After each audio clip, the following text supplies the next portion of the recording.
Hello again, faithful viewers. My name is Matthew, And I'm Kenneth. and we're the Movie Meisters. And Kenneth, we have seen Spectre. Yes. Kenneth, what's the plot of Spectre?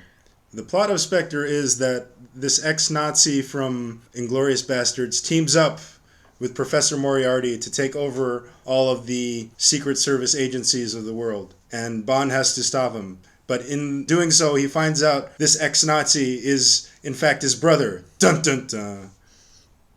Yeah, so this movie is very similar to Skyfall. Did you get that feeling?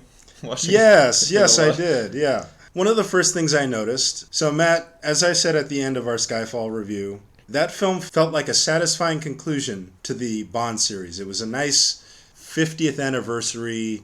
This is the Bond series. We're bringing it full circle. We're bringing it back right to the beginning of the series. That same feel. Well, Matt, that opinion has not changed after seeing this movie.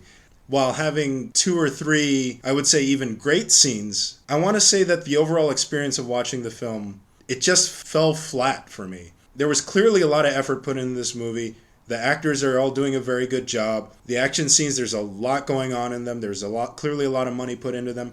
But for some reason, they all seem to fall flat. And I think it's because every time there's the potential of something interesting happening, it's constantly distracted by what's ironically the main plot. Spectre taking over all of the secret services of the world and also shutting down MI6. We saw this plot in Skyfall. It's the exact same thing. Yeah, so we're retreading old ground, right? And it's kind of pays a disservice to how good Skyfall was and the character arcs and plot lines in Skyfall. So not only is MI6 in trouble again, but the MI6 building is also in trouble again and also explodes again. Right. We're kind of back to bringing back Judi Dench M, who we suddenly trust, and don't really trust Mallory M anymore, even though those plot lines kind of ended in a satisfying way. Yes. And you look back at the sequence where he walks into the old office, and there's Moneypenny, there's M, there's everything. All is right with the world. But no, I guess it's not right with the world, and you just got to keep more secrets. That's the thing about the movie. It can't handle its own main plot. The initial plot is Bond needs to go after this guy because former M tells him you need to go after this guy, even though she's dead already. She left a message for him. He does so by going rogue. At the same time, this guy called C, played by Moriarty, is trying to end MI6 and just take over all the security organizations of the world. Every time this movie is building to something interesting, it constantly cuts back to that plot. I don't think it needed it. It had some good momentum coming from Bond's side. There was a great setup. We have this great meeting scene. We have Blofeld walking in, and it's all very dark and mysterious, and it seems like all of his members are afraid of him. And I think that's a great scene. It's a great way to build up the villain. But then we have a reveal for him, which takes away from his villainy. And we're constantly cutting back to these other scenes that are distracting us from the interesting part. Let's move on to Blofeld, because that's a big sticking point for both of us, I think. Yeah, so on the good side, in this introductory scene, they kind of pay homage to the faceless Blofeld, which is more common in the movie version. But they go with the Blofeld who stares you directly in the face, which is much more like the books and kind of, I think, more interesting. But then all this sort of antics that he gets up to, all these kind of unsettling speech patterns that Christoph Waltz invests him with, it just ends up seeming petty because they're brothers, and is he just taunting them because they're brothers? Is he this continent-spanning octopus of villainous machinations, or is he just an asshole? Well, clearly the movie shows us, Matt, that he's just an asshole. He says, oh, well, my adopted brother James Bond came into the picture, and all of a sudden my father only paid attention to him, so I killed my father, and now I'm going to torture you for the rest of the life. One of the things that really doesn't work for this movie is that it's trying to tie together all of Daniel Craig's Bond films. It sort of makes sense for Casino Royale and Quantum of Solace, because those were about a mysterious organization working behind the scenes. This could just be the reveal of their leader and so on. But it makes absolutely no sense for Skyfall. Silva was his own character, and he had his own motivations. And to reveal that he was in fact working for this mysterious leader cheapens his motivations and it makes him seem less like an interesting character. Oh, doesn't Bond seem very reckless in his action scenes in this movie?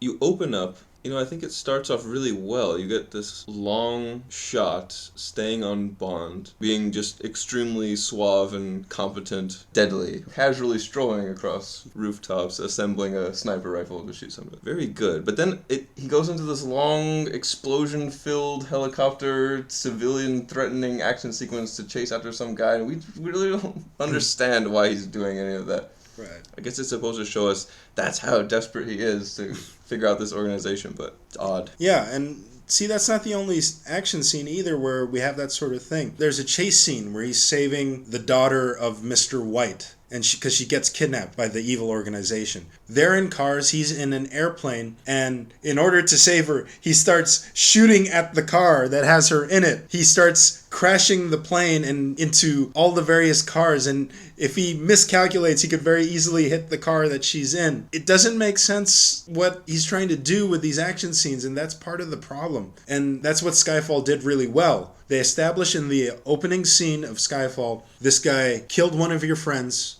and he's running away with something very, very important. That's all we need, and then it becomes very close up and personal. It becomes very intense. Whereas the action scenes in this, for one, we don't fully understand the purpose of many of the action scenes, or we do, and Bond is not doing actions to fulfill that purpose, or they're tonally inconsistent. There are moments of humor. They don't mesh well with the intensity that they're trying to set up with the action scenes. With that chase sequence you were mentioning, if you're behaving in that way, you're either it's dangerous and intense, and you're behaving recklessly, or it's not dangerous at all, and you're behaving that way just because you're so good that flying around, crashing into things, shooting at the people you're trying to say, you're too good, you're not going to mess up. And I think it kind of falls under the second category, because at the end of the chase sequence, he steps out of a burning crashed plane and immediately shoots a guy in the head, and it's very quiet, and the sound effect of the gun is very short and snappy, and it's just like,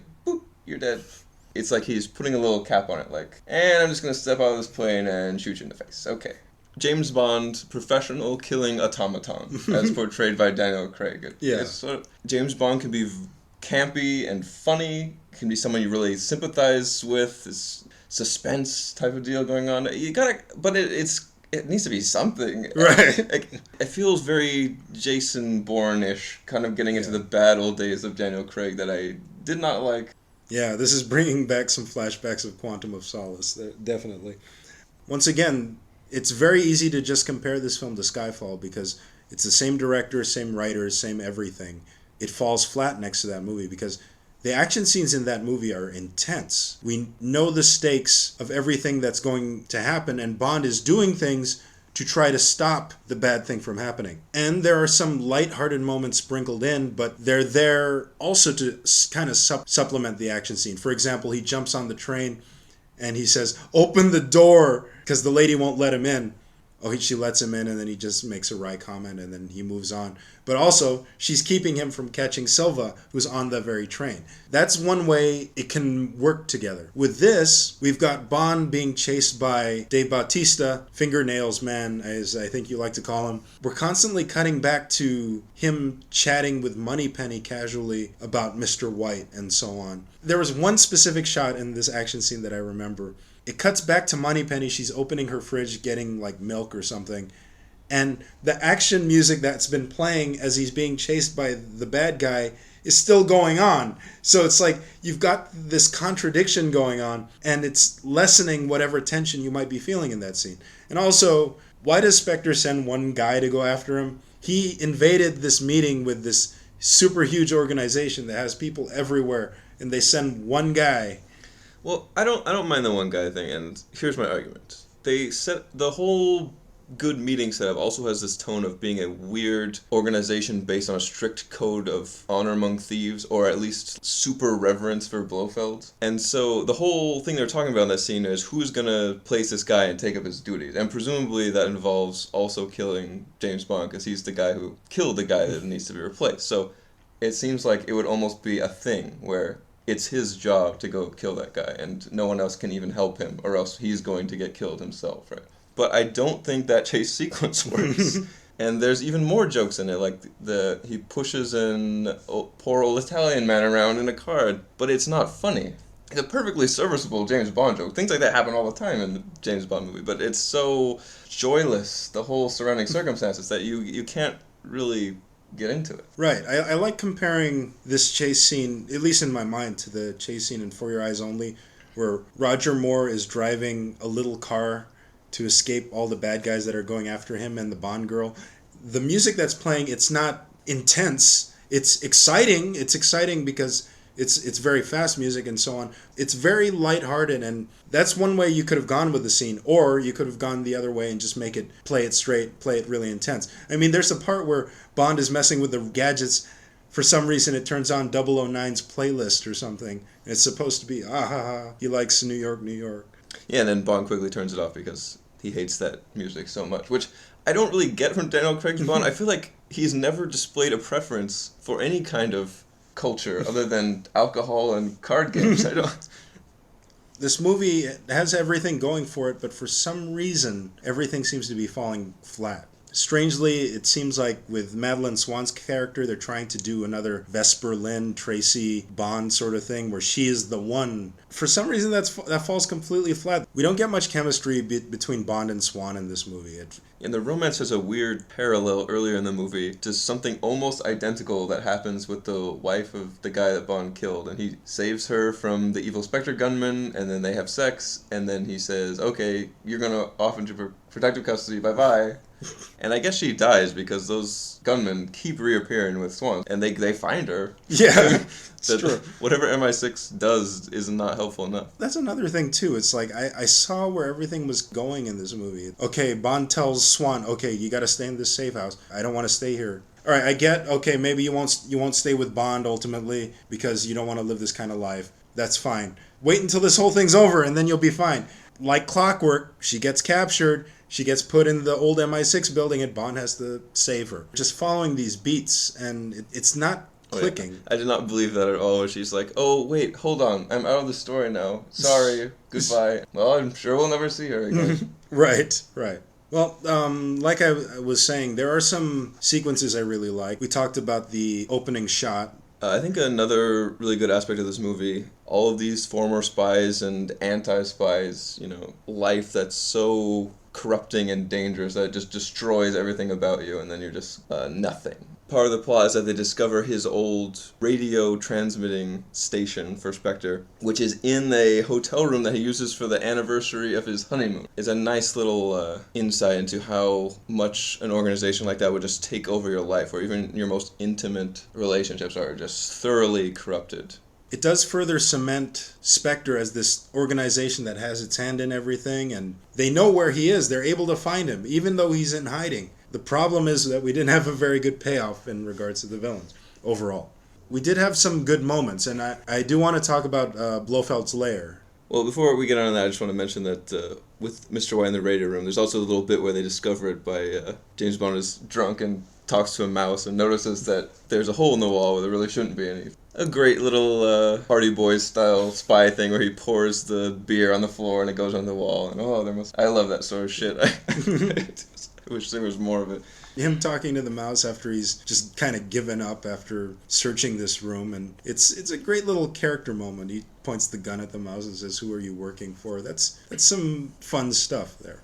Alright, so Blofeld's lair. In all the James Bond movies, you got the big, evil, giant, spectacular sets and a million guys running around. And you always frame it as these sort of wide, establishing shots, and they handle it very differently in this movie. And I think it's true to crazy Blofeld base. It's the middle of just bleak desert. There's this giant crater, and inside there's this super technological thing. Guys with machine guns and giant sciencey stuff and a moon rock. Like, it is as wacky as a James Bond base could be, but the presentation is so utterly different. It's introduced slowly. The opening shots are kind of prosaic. It's like you've entered some weird suburban neighborhood, right? There's little things watering the lawn, going back and forth, growing grass. A little man comes out with a little cushion to put your gun on, and there's a different guy standing really far away with a champagne because eventually you're going to walk over there and he can offer you champagne. Agreed. I think that whole sequence perfectly exemplifies the good elements of the Bond formula. Bond is wine and dined. He's treated like a guest. There's something that's off about this. Having Bond and Swan in two different rooms, and they each have a portrait relevant to their past. Swan has a picture of her dad, and Bond has a picture of the climbing instructor who adopted him. That's some great stuff. And then there's this great build-up, and they go into the room with the meteorite, and you just hear Blofeld's voice. It reminded me a lot of that scene in Dr. No where he invites Professor Dent in and he shows him the thing with the crawly legs, which is revealed to be a tarantula.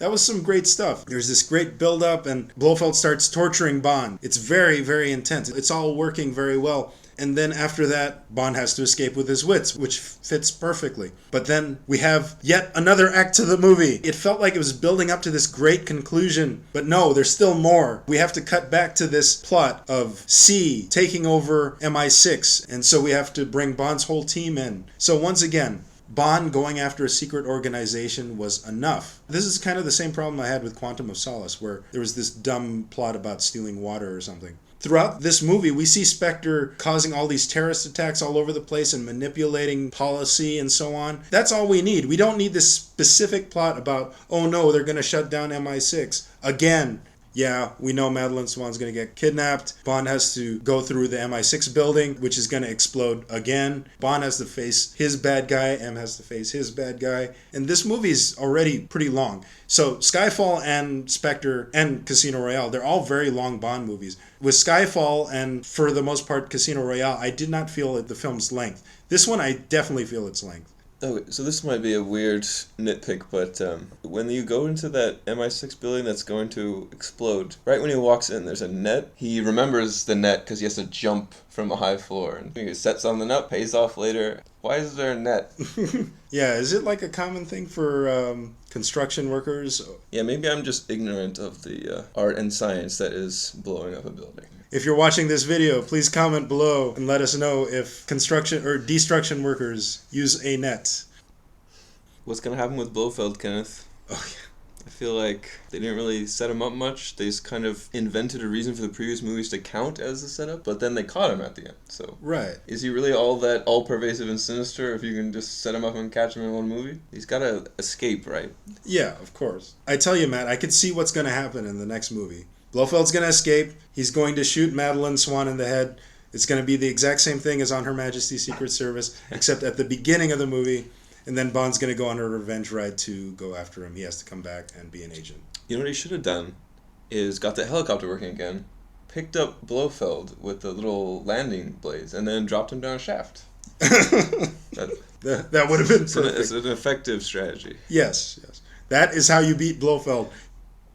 That whole conclusion, too, it's just Bond goes up to him, he's about to shoot him in the head. Yeah, you're going to be solving a lot of problems if you shoot him in the head, but he doesn't. It's like it was resolving a character plot that wasn't really there. Yeah, I know. I thought that was totally supposed to be like a Batman Joker thing. Oh, I've ultimately decided that I can't kill you, but James Bond is perfectly fine with killing people. He kills people all the time. Yeah. He kills people before breakfast. Yeah, so it's supposed to be like the resolution to that whole subplot of Bond retiring and meeting the woman of his dreams. That plot line wasn't established very well either. We've got Madeleine Swan and Bond, and there isn't a good chemistry between the two characters. They had one good scene where she shows him that she's able to use a gun, and it does pay off when he's fighting Dave Bautista, which itself was a great scene, but I didn't buy into it at all personally. Final thoughts. Not an aggravating movie, just kind of not engaging, in spite of being visually similar to other recent James Bond movies that I really enjoy. Agree. I can't say this is a bad James Bond movie, but I could say it's a very flat James Bond movie. Whatever potential it builds, it quickly undoes that. It has a few great scenes in it, but it never carries that momentum all the way through the movie. It tries to reinforce the old formula in a new way, and those are some of the best parts of the movie, but it doesn't do it quite right where it all gels together. It's tonally inconsistent in terms of the action scenes. Plot-wise, it's inconsistent because it's constantly cutting back and forth between two different plot lines going on. It has some great actors. It has the same cast and crew as Skyfall. I expected more, especially after watching Skyfall.